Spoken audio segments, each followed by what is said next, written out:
Olá, está começando agora o Multicidades. Aqui a gente vai entender e tratar dos principais assuntos envolvendo as cidades. Eu sou Fernanda Esquiavo e fico contigo a partir de agora, aqui na tela da Ubra TV. Neste mês de setembro, tivemos em Porto Alegre a parada LGBTQIA+. Para conversar sobre uma causa tão importante, com desafios e avanços nessa inclusão, está aqui comigo virtualmente o Dr. Leonardo Vaz, membro da Comissão de Diversidade Sexual e Gênero do Conselho Federal da OAB e vice-presidente do Conselho Estadual LGBT do Rio Grande do Sul. Boa tarde, Dr. Leonardo, seja muito bem-vindo, agradecemos a sua disponibilidade para poder falar desse assunto tão delicado, dentro da nossa sociedade. Seja bem-vindo.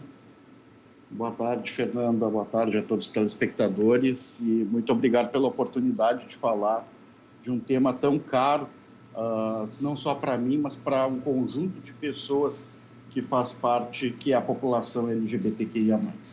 Doutor, quais são os principais desafios que vocês enfrentam do ponto de vista jurídico para lidar com a comunidade LGBTQIA+? Para defendê-los, na verdade. Sim. Bom, nós sabemos que no Brasil existe uma carência de legislações que resguardem os direitos desse segmento ainda tão discriminado e alijado de direitos. E, nesse sentido, tanto a OAB quanto as ONGs, quanto as entidades buscaram, junto ao Judiciário, sobretudo nos últimos 15 anos, a adoção de medidas, de reconhecimento de direitos e que foram, de certa forma, reconhecidos pelo Supremo Tribunal Federal. Nós temos aí a equiparação das uniões estáveis, homoafetivas ao casamento, a adoção de menores por casais homoafetivos, a questão do reconhecimento do nome social de pessoas trans, mulheres travestis, mulheres trans, homens trans, e uma série de outros direitos, a própria doação de sangue, em decisão recente, permitindo que homens gays no Brasil pudessem doar sangue, que até então, até 2021, nós tínhamos uma normativa do Ministério da Saúde que proibia a doação de sangue. Então, acredito que nesse tempo recente, claro, de 15 anos, nós tivemos uma série de avanços. Claro que ainda precisamos ter esse reconhecimento, que é de forma precária, digamos assim, precisamos ter ser reconhecido por legislação. E qual é a principal luta ainda? A gente vê que ainda está engatinhando, doutor? Tem muita coisa ainda que ser feita, mas hoje o que principalmente vocês têm pedido, qual tem sido a maior solicitação do ponto de vista jurídico para que seja agilizado e que se tenha uma normativa para isso? Bom, o que se busca, e nisso entra também a parte da atuação dos movimentos sociais, como a promoção e realização de paradas pelo Brasil inteiro, de eventos alusivos à dignidade e a demonstrar que esse grupo de pessoas, ele não é um grupo pequeno e tão minoritário quanto dizem na sociedade. É, sim, um significativo grupo que busca esse reconhecimento de espaço e de respeito, tão somente, essa equiparação a todas as pessoas para que possamos viver numa sociedade mais harmônica. É claro que o Brasil ainda é mundialmente reconhecido por ser o país que mais mata LGBTQIA+. Doutor, nós temos um gráfico que nós levantamos algumas informações relacionado a isso. Vou ver se o pessoal da nossa produção consegue colocar aí na tela para a gente, justamente falando isso. Infelizmente, o Brasil é um dos países que mais mata, Exatamente. Apesar de termos reconhecimentos de direitos nos últimos anos, lamentavelmente o Brasil ainda lidera esse ranking mundial de homicídios brutalmente realizados contra as pessoas LGBTQIA+. E é um número crescente, ele não tem... e até então, nós não temos também dados oficiais. O que a gente tem são dados a partir de ONGs e a partir dessa comunicação realizada entre o movimento social e o poder público. Justamente porque não existe legislação específica que ampare os direitos da população LGBTQIA+, e principalmente na questão dos crimes, da violência praticada contra essa população. Nós tivemos também a decisão do STF, também através de uma decisão, a equiparação do racismo, a equiparação da LGBTfobia, homofobia, transfobia, lesbofobia, ao crime de racismo. Mas é uma decisão judicial, não é uma legislação ainda, e essa decisão ela vale até que o legislador, até que o poder legislativo elabore e aprove uma legislação punindo essas condutas. Doutor, e qual é o principal... Quando um cliente vai procurar o auxílio de vocês, por exemplo, da comissão, vai procurar proteção, digamos assim, jurídica, quais são as maiores queixas que vocês se deparam? Assim, a comissão ela é um braço da diretoria da OAB, mas a nossa atuação ela não se cinge tão somente aos quadros da ordem ou ao meio jurídico. A gente tem esse interlace, essa cadeia de ajuda com os movimentos sociais, faz essa ponte com o poder público, inclusive participando, por exemplo, do Conselho, aqui no Rio Grande do Sul, do Conselho Estadual LGBT. Então, quando chegam demandas, nós procuramos fazer esse acolhimento e o encaminhamento, seja para entidades como ONGs, por exemplo, ONG que cuide de pessoas trans e travestis, ONG que tenha um aspecto de cuidado maior em relação à saúde, ou também encaminhamento ao próprio Conselho Estadual LGBT na esfera do Poder Executivo, ou ao Ministério Público ou Defensoria Pública. Doutor, e falando nessas ONGs, como é que está essa questão, principalmente aqui em Porto Alegre? Existem casas de recebimento, casas de apoio para receber essas pessoas que, por muitas vezes, infelizmente, são colocadas para fora de casa e acabam não tendo para onde ir, né? Até então, o que a gente tem de conhecimento é que existem, parece que 1 ou 2 abrigos que fazem esse acolhimento e assistência. Não sei te dizer os nomes, os locais, mas também são questões que a gente busca, junto ao poder público, que se tenha a criação desses espaços ainda maiores para a proteção desse grupo tão vulnerável. Agora, durante as enchentes, por exemplo, nós tivemos diversos relatos de pessoas LGBTQIA+, que estavam nos abrigos municipais coletivos, os espaços públicos de abrigo, e que, de certa forma, sofreram preconceitos e tiveram que ser retirados desses locais. E aí se criou, parece que 2 ou 3 espaços de acolhimento especificamente para LGBTQIA+. Doutor, falando agora, mudando um pouquinho do assunto, a gente tem ainda bem, hoje em dia, a nossa sociedade vem aceitando cada vez mais as uniões homoafetivas e as adoções.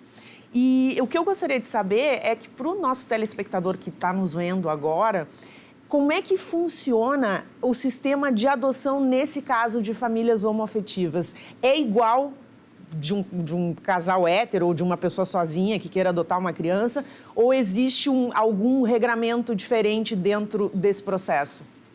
Não, a equiparação do direito à adoção para casais homoafetivos é o mesmo em relação a um casal heterossexual. Então, não existe essa distinção de relação, se é um casal homossexual ou se é um casal heterossexual. Justamente porque houve uma decisão, né, lá atrás, do Supremo Tribunal Federal reconhecendo esse direito. O que acontece? E, inclusive, essas adoções elas vêm aumentando, né? Até nós tivemos uma tendência nos últimos anos de um número maior de divórcios de casais heterossexuais, até pelo grande número de casamentos que existem, obviamente. Sim. Mas também nós tivemos uma proporção bem em larga escala de aumento de casamentos de casais homoafetivos. Então, isso também se deve a esse avanço que nós tivemos, esse reconhecimento do direito, e, consequentemente, existe um avanço também, um aumento dos pedidos de adoção, das inscrições e das habilitações feitas por esses casais para que possam ter objetivar a adoção, né, de tantas crianças e adolescentes que estão precisando. Que bom. Mas isso também é reflexo, essas situações, esses avanços, eles refletem, de certa forma, na sociedade, em pontos de preconceito. Tanto é que existe no nosso Congresso Nacional, tramitando um projeto de lei que proíbe o casamento de pessoas do mesmo sexo no Brasil e, consequentemente, a adoção. Então, veja que, na medida em que nós obtivemos avanços pelo lado do judiciário, pela nossa luta junto ao judiciário, a nossa luta junto ao Poder Legislativo ela ainda não avançou. Pelo contrário, existem, e nós sabemos que o Congresso hoje ele é formado por uma grande parcela de pessoas que têm um preconceito arraigado e que reproduz, inclusive, esse preconceito da sociedade que a gente tanto luta contra, né? Então, é um retrocesso da sociedade, né?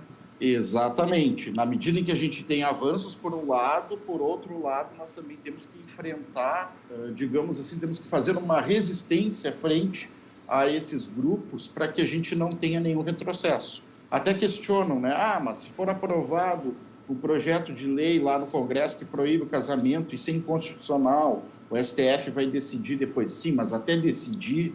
Então, olha, e veja a questão social disso tudo.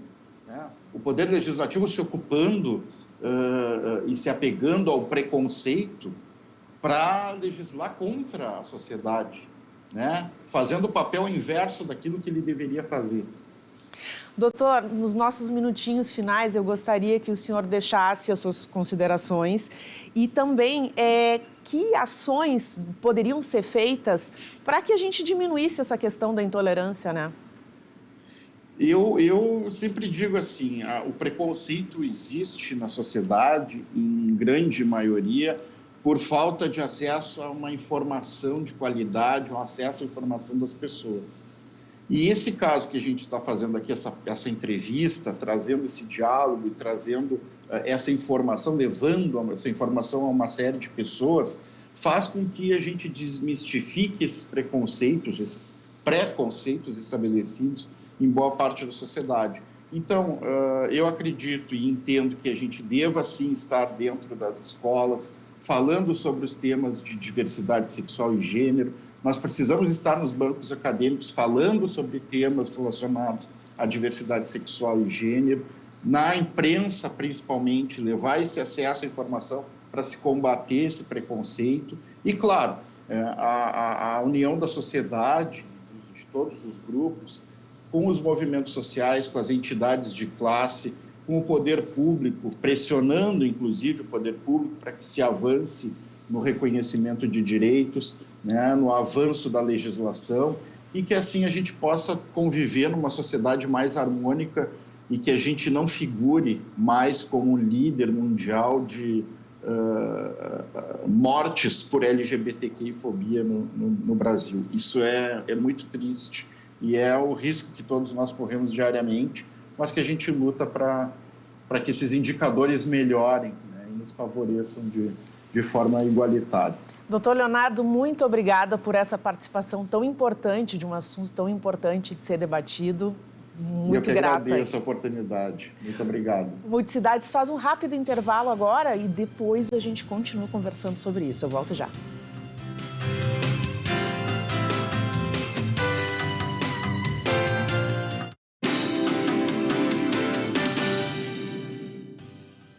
Estamos de volta com Multicidades. Hoje o nosso assunto é voltado para a diversidade de gênero. Conto comigo aqui no estúdio, Ângela Wolff, psicóloga especialista em terapia cognitiva, comportamental e sistêmica, formada pela PUC, nossa amiga, parceira aqui do Multicidades. Boa tarde, seja bem-vinda, Ângela. Boa tarde, Fernanda. Conversávamos aqui, eu e a Ângela, um pouquinho antes da gente voltar do intervalo, sobre uma questão muito importante. Falávamos sobre discriminação e preconceito, que esse grupo de pessoas sofre todos os dias, em todos os momentos. Qual a diferença dessas duas questões? Muito importante a questão que tu está trazendo, Fernanda, porque uma coisa é o preconceito. O preconceito, ele pressupõe o entendimento de que você tem um conceito prévio de algum tema. E a educação corrige essa questão, porque se eu tenho um preconceito, eu estou concebendo algo prévio sobre uma determinada situação, no momento em que eu tenho acesso à informação, à educação, eu posso mudar esse conceito. Já a discriminação, ela segrega as pessoas. E esse é o grande problema e que importante que é a gente poder conversar sobre isso, que se a gente for entender que uma pessoa que está dentro da diversidade sexual ou da diversidade de gênero é alguém da natureza, nós vamos brigar, quem somos nós para brigar com a natureza ou impor algum tipo de entendimento diferente e contrário à existência de uma pessoa. Então, a segregação produz isso, o entendimento de que aquela natureza, aquele sujeito, aquela pessoa, pela natureza dela, ela tem que ser segregada ou não desfrutar dos mesmos direitos que eu e tu. Não poder frequentar os meus ambientes, Exato. Né? Ser vista com outros olhos. Ângela, eu tive informações há umas semanas atrás de algo que acontece muito, infelizmente, no mundo todo. Nós chegamos a buscar dados, enfim, sobre isso. A taxa altíssima de suicídio, principalmente de jovens, dentro desse grupo. A gente tem, recentemente, um menino, ele acabou saindo nas redes sociais, ele em São Paulo. Quem acabou dando essa informação de uma maneira chocante foi uma política, enfim. E ela mostrou um áudio do menino, onde ele justificava o suicídio, dizendo não ser aceito pelos pais. E a gente sabe que mesmo em 2024 isso acontece todos os dias em vários lugares. Como é que é essa questão do não ser aceito? Dentro de casa, principalmente, né? Sim. Eu costumo usar uma expressão, Fernanda, para dizer que uma coisa é você sofrer bullying na escola, na rua, outra coisa é sofrer bullying dentro de casa, pela condição, porque é isso. Tu passa por um terror, por um assédio, por violência, por todo tipo de discriminação dentro de casa, leva uma pessoa ao desespero. Imagine o que é você não poder falar nada sobre os teus pais e, a bem da verdade, a criança ou adolescente, ele começa a perceber que ele é diferente muito antes, não é na adolescência, ali pelos 9 anos, quando começa, eu diria assim, a eclosão das características sexuais secundárias. O que seria isso? Quando começam a mudar os hormônios, a criança começa a crescer e ela começa a perceber que ela é diferente e que ela percebe a si mesma e o mundo de uma forma diferente. Ali também começa o silêncio. Porque ao invés dela ter um ambiente seguro para expressar essas dúvidas, tudo que está acontecendo com ela, ela se retrai. E também retrai toda a expressão de espontaneidade dela. Em geral, como é que chega essa criança para a gente? Chega assim com o pai dizendo, olha, ficou mais quieto, ficou mais quieta, está mais sozinha no quarto, já não fica com amigos, já não quer que eu dê banho, já não quer que eu ajude com as trocas de roupa, já não quer, por exemplo, entrar na piscina com as outras crianças, não toma banho sem roupa. Ali, muitas crianças com questões relacionadas a gênero já começam a expressar alguma coisa que chama a atenção dos pais. Acabam sentindo vergonha de si mesmos. Exatamente, que é o que a gente chama de disforia, né? Que é um incômodo, um sofrimento com aspectos relacionados com o corpo. Nem todas as crianças que estão dentro das questões a serem discutidas sobre gênero têm disforia, ou seja, têm sofrimento. E principalmente quando elas são apoiadas pelos pais que percebem essa mudança de comportamento e trazem para a gente da saúde, nossa, nós temos um caminho muito fértil, propício para educar esses pais sobre o que pode estar acontecendo. O problema é quando essa criança sozinha lida com essas dúvidas, com essas questões e não tem abertura para falar, nem na escola, nem em casa. A escola poderia ser, digamos assim, o nosso grande aliado, porque ela pode trazer dentro do currículo formal essas informações. E nós ainda não temos essa abertura para trazer essa informação de uma maneira saudável, adequada. Leve, né? Para que as crianças possam ter isso, tratar isso como algo normal e não como algo tão mistificado como é. No momento que a gente traz isso ou para a academia ou para a escola, a gente transforma essa informação em algo institucional e importante de ser levado para as famílias. Outra coisa é lidar com um tema tão delicado com o âmbito da casa, porque a casa tem as suas próprias leis, as suas próprias condutas e fica mais difícil de acessar. Então, a escola seria o nosso grande aliado nessa batalha por mais proteção, né? Nós percebemos muitas, mas muitas ONGs lideradas que apoiam, né, o grupo LGBTQIA+, lideradas por mães, né, que na sua grande maioria são as que têm, que dão mais suporte, que aceitam os filhos com as suas opções, e enfim.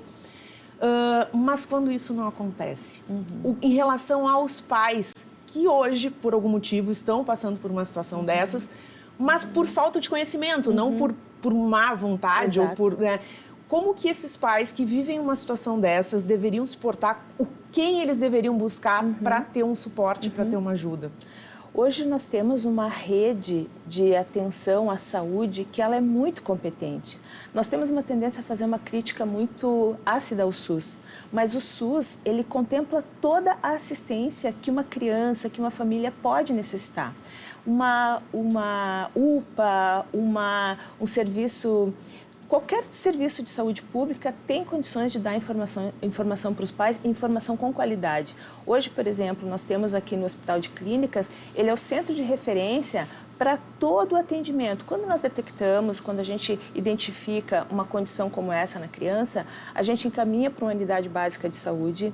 Da unidade básica de saúde, em geral, eles são assistidos eu não sei se ainda se chama Protiga ali no Hospital de Clínicas, mas é o centro especializado, é um centro de referência no país.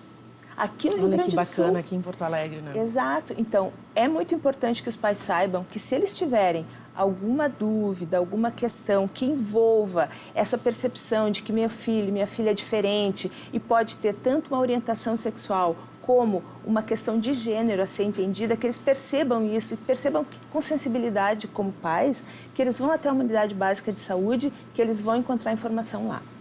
E é um trabalho muito interessante, né? É bem longo o processo, o acompanhamento psicológico, principalmente das pessoas que resolvem trocar de gênero, né? Ele é bem longo. Eu não sei quanto tempo, mais ou menos, a pessoa fica, é mais de ano, né? Sim. Vamos assumir que uma criança chegou para mim por volta dos 9 anos. Ou seja, ela está entrando ali na puberdade e o que a gente chama de eclosão das características sexuais secundárias. Muito bem.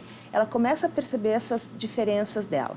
Estando comigo, eu vou fazer esse encaminhamento para dentro do serviço. O que é importante a gente ter?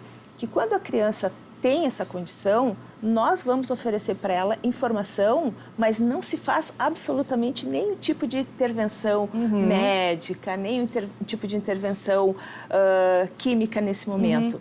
A gente acompanha o processo da criança. Por isso que a gente não usa termos como transtorno, porque não se trata de transtorno, se trata do desenvolvimento natural da criança, e por isso a gente não trata, a gente acompanha que o processo isso, dela. Né?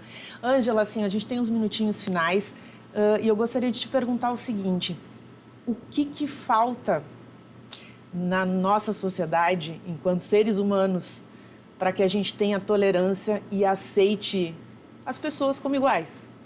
Olha, Fernanda, nós somos feitos todos da mesma matéria, sabe? E tanto do ponto de vista como ser humano, como de afeto também. E o que eu diria, assim, de uma forma muito singela, é coração, sabe? É um pouquinho mais de compreensão de que eu estou vendo um outro ser humano ali, às vezes tão pequeno e frágil, que ele não compreende o que está acontecendo com ele. Nós precisamos nos informar para sermos capazes de orientar aquela criança. Então, se a gente tem uma criança tão pequena que começa a buscar algum tipo de informação ou se retrai, esse é um alerta para os pais. Preste atenção no seu filho, entre em contato com uma unidade básica de saúde, que você vai ter a informação que precisa lá. Querida, muito obrigada pela tua participação enriquecedora hoje nesse assunto. Ninguém melhor do que você para falar disso tudo, né? De um assunto tão delicado e tão importante para a gente divulgar. O intuito do programa de hoje foi informar e também pedir respeito, acima de tudo. O Multicidade de hoje vai ficando por aqui. Você pode ver esta e outras entrevistas no YouTube da Ubra TV. Tchau, tchau.